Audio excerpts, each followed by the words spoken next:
Okay, make a little hole in the middle. Fill it with some water. Open up that hole, V it out. To get that base, really push it down, compress that base real good so you won't have any cracking. And then we're gonna volcano it back in, collar it back in. And we're just gonna pull it up and in till we get a good, looks about right.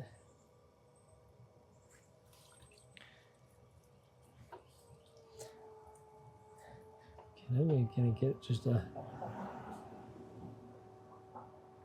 all right.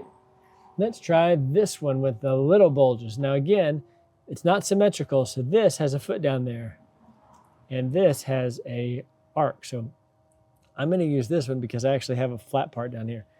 I'm gonna remember that when I come back the other way.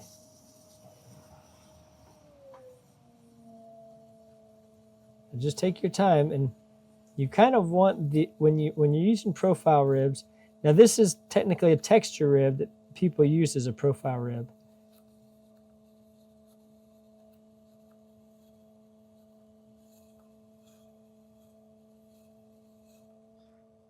Pull it off real slow so you don't mess anything up.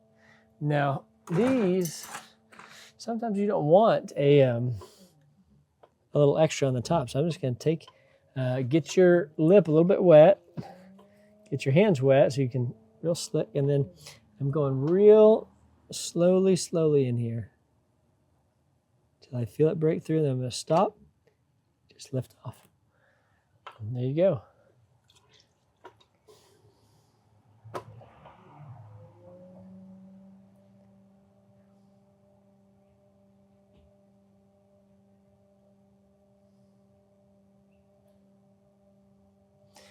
Okay, now with the slurry in the base, I think I mentioned in the last spot, you can either sponge it out or put a little extra in there. Use this pry tool and pry it up.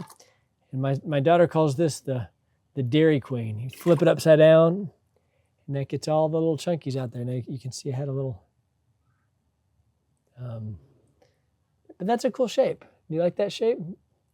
That'll look really cool with some glazes. Now, when the glaze hits this, it's going to look different on the top of that than when it's sloping in. When it's sloping out, it'll look different than sloping in. And, you know, in that crack, there'll be different colors too. So this will be really beautiful. Have a really beautiful look to it.